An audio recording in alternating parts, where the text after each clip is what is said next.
I'm really excited about this new fusion champion, and I think you should be too, but maybe not for the reason you think. Hello everybody, I'm Roadblock, and this is a Raid Shadow Legends video. I'm excited about this new champion, and it's not necessarily because I think they're going to be crazy good or anything like that, but I like what they did with the champion. So I kind of want to explain a little bit about why I think you should be excited.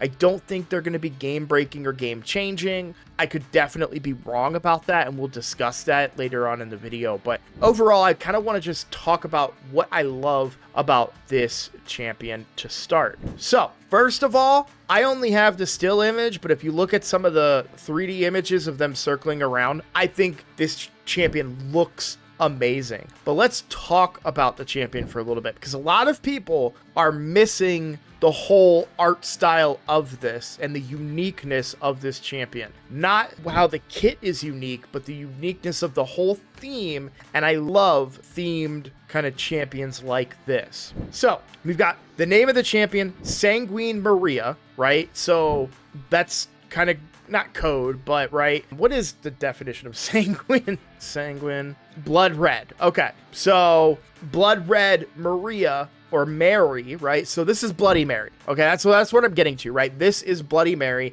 I did a little asking in my clan Discord, because we've got people from all over the world in my clan, and was like, hey, is Bloody Mary a thing outside of the States? Like, are people going to know what I'm talking about when I make this video? But yeah, that's a thing. So for me, and the folklore and kind of the mythos of Bloody Mary that I'm familiar with growing up as a kid was, like, we would go into a room that had a mirror, turn the lights off, and then say Bloody Mary 3 times, and that would make her appear in the mirror and scare you, right? That was kind of the whole thing. I have vivid memories of this because honestly, this was the scariest thing in the world to me. My friends would play that game. They would go into the bathroom at daycare or whatever and turn the lights off and say it in the mirror, and it freaked me out. I was so scared of Bloody Mary as a kid. So listen up, I just got a new promo link that you can use to follow along with me on my latest free-to-play adventure and get a free Elenaril as well as 3 more powerful epics as you level up. Here's how to do it. Log out of Play and Play and uninstall. Click the link in the description and register with a brand new email. Launch Raid and complete the tutorial. Go to your inbox and claim your first champ. Don't miss out on your chance to get Elenaril right after signing up,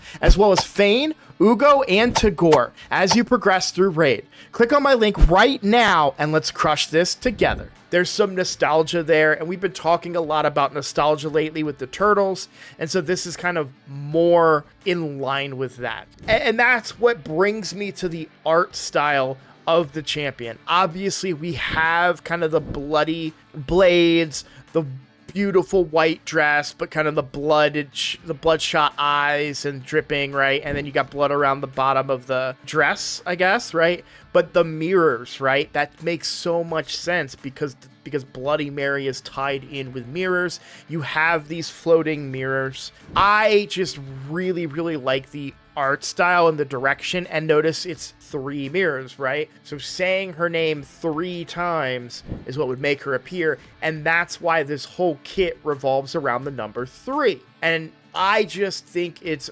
brilliant. It's brilliant for the character that they are using, right? Working in the 3s mechanic and the look of the character, just everything about it is fun. And I think we get away from fun a little bit in this game because we're so obsessed with power in Raid Shadow Legends. We want the most powerful champions, right? That's why the answer to everything in Raid Shadow Legends is Marius, because he's just so powerful. He can be used everywhere. PvE, PvP, you know, he's just a power horse in Raid Shadow Legends, and that's great. That's still fun. But I love the uniqueness of this champion and just like the synergy between the character and the kit and the mythos surrounding Bloody Mary. I just a fan.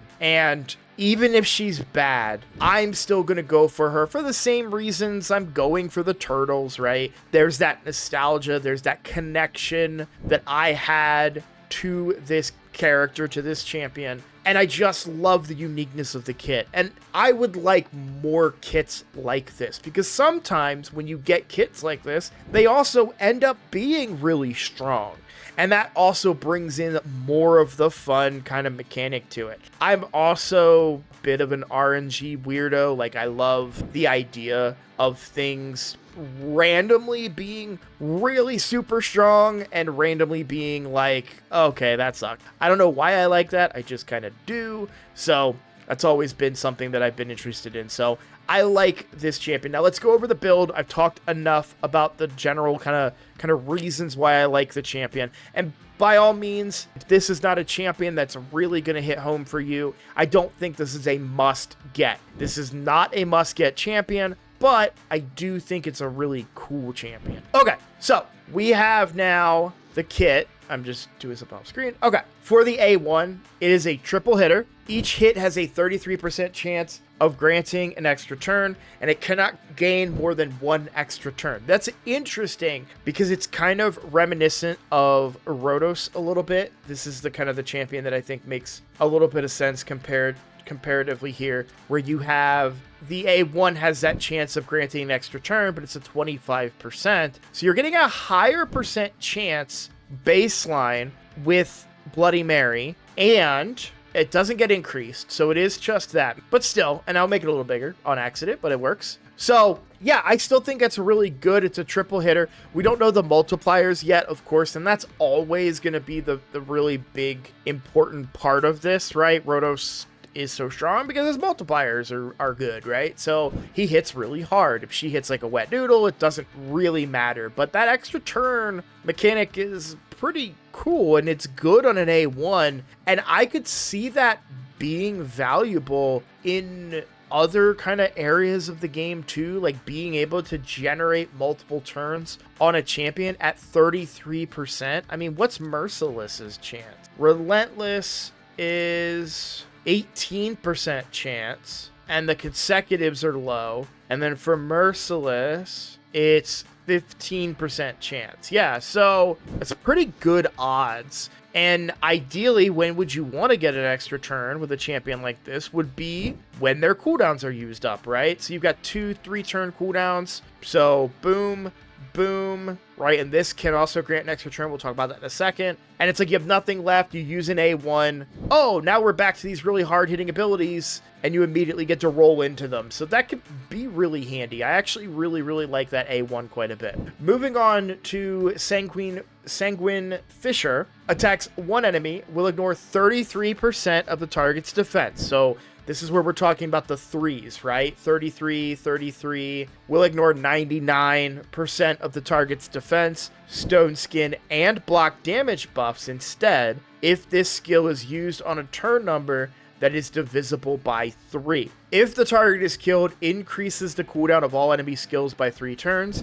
This effect cannot be resisted if this skill is used on a turn number that is divisible by 3. So, okay, let's break that down a little bit here. At a base level, ignoring 33% of the target's defense is actually pretty good. It's not going to be like the most ignore defense built into an ability, right? But if you think about some of your hard-hitting nukers in the game, I mean, single target, you've got 60% with Rhodos. One that comes to mind with a really hard hitter that I used a lot is Georgid. So he has a 50-50 to ignore 50%. So obviously they might build her in a way that incorporates that 33%, but also the fact that she could potentially ignore all defense. Yes, there's 1%.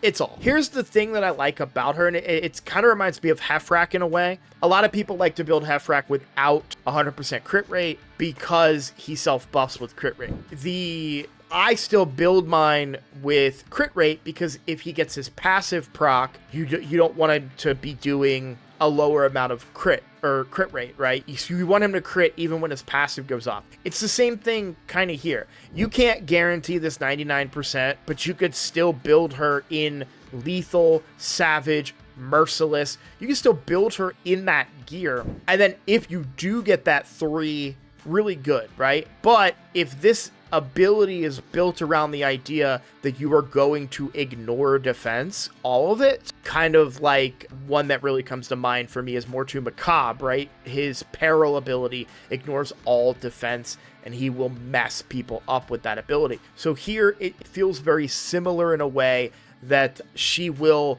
be able to, if they're building the damage in with the expectation that she's going to ignore all defense, this might hit pretty weak when it's not ignoring defense. So I don't know, but you are going to get that 100% because you're still probably going to build her in ignoring defense of some kind, is my thought. So we have this 3 mechanic, and I like that, right? But you can't count on it. However, I would probably just build her with no accuracy and just say, you know what? If I'm within a turn 3, great. If I'm not, meh, you know. I don't know that, because she's a damage dealer. Yes, increasing the cooldown of abilities is good, but I don't know that it's going to make or break a champion for me. Next, we have Gore Scream. Books down to a 3-turn cooldown, attacks 1 enemy before attacking, removes all buffs from all enemies. This effect cannot be resisted by enemies with a number of buffs that is divisible by 3.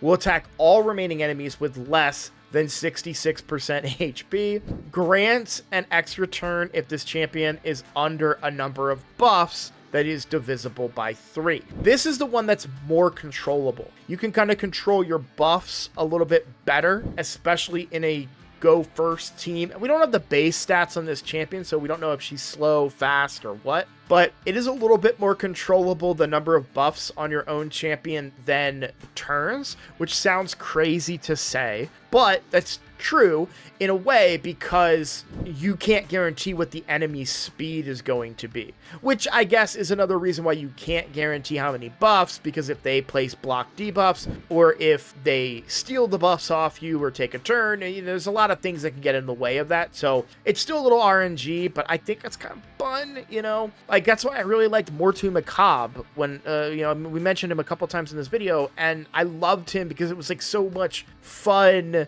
Like, am I going to get Peril? I'm going to get Peril, right? It also sucks when you lose Arena because you didn't proc Peril. So, trade-offs, but I kind of like I said, I'm an RNG type of guy. So then we have the passive, say her name, right? Say her name 3 times. So each subsequent hit from this champion deals 33% more damage, stacks up to 99%, resets after the 99% damage bonus is applied. So basically, you're going to get these really powerful hits every 3rd hit. You're going to get double damage every 3rd hit. Something I don't think that people are comparing her enough to is people talk about Thor, which makes some sense, right? Because you have the stacks up to 10, but that only stacks up to 30%, where I think a better comparison is actually going to be Rathalos, right? Every 5th skill used by this champion deals 200% more damage. So she's doing it every 3rd hit, not skill, which is a big difference, so better. And sure, it's not 200% more damage, but it's double the damage, which is significant, provided that she isn't super weak on her base damage, right? That's a lot of what goes into her being really good. If she hits hard by default and then hits even harder than with the triple of the 3 stacks, that's really good. A subsequent hit this champion receives deals 33% less damage, resets after up to 99%, resets after 99% damage reduction. This is very, very good. And this one also reminds me of Rhodos, because Rhodos has the passive where we decrease the damage if it's exceeding 50% of the champion's max HP, right? Now, she's doing 100% damage reduction on every 3rd hit, but think about all the random damage that comes out in a back and forth fight, which this might be, there might be a lot of situations where you find yourself in a back and forth fight. And so when you consider that, that's really, really good. You could steal some wins by completely negating their damage altogether on a 3rd hit. So think of like the Arbiters putting out hits and the Scythe putting out hits and you know, when people's cooldowns are being used and all, like, there's so much that goes on in this game these days. So I just really think that that's really cool. It's not going to be maybe the craziest thing. It's unpredictable. It could go off on a really weak A1, and it could go off on somebody's massive ignore everything ability. But this is another situation where, kind of like Rhodos, the whole thing was like, you need multi-hit champions to get past Rhodos. You're going to need multi-hit champions in a lot of cases to get around RNG-ness of that ability. So, you know, because think of it, like, I usually take 3 hits to kill somebody with my Harima, who's my hardest hitting champion because she's a 6-star blessing legendary, one of my only 2, and she has a triple hitter A2. I need that 3rd hit to kill the champion. If I go 1 hit, 2 hit, and then that 3rd hit, she's probably still alive with 30% HP and can then go ahead and just start doing crazy stuff to me if it all lines up. So yeah, I really find that an interesting part of the kit. Lastly, when an enemy is revives this champion with 33% HP and 66% turn meter, which is a pretty good amount of turn meter, to be honest. After being revived, places True Fear on all enemies, and it cannot be resisted or blocked. And that one doesn't require any rule of 3. That's really, really good. I honestly think that's really, really good because, especially for Undead, which has Scythe, but I don't know of too many other revivers in that faction, at least not off the top of my head. That could make her really, really good, especially kind of like Wukong, right? Where, you know, if she's squishy and, oh, they revived somebody, she pops back up, fears everybody, can't block it or resist it. Maybe you get lucky and they all lose their turn, and then she comes in and just boom, boom, boom, gets a couple of big hits, and all of a sudden you stole a win. Man, nothing feels better than when you get a chance to steal a win. Well, I do have to go. At the time of recording, it is time for my daughter to go to bed. I'm a little late on this recording because I'm just so passionate about this champion. I'm going for her. I would implore you guys to consider it. Obviously, watch out for test server stuff. We'll see how good she is in actuality, but I'm very excited for this champion. I think it's brilliantly designed. I think it was creative around the mythos of the character, and I'd like to see more of that, right? She may not be game-breaking, game-defining champion, but I think she's going to be fun, and I like that idea. So, all right, guys, thank you so much for watching. If you're new here, please consider subscribing. This is the best way to support my channel. I look forward to seeing all of you in the next video. Take care.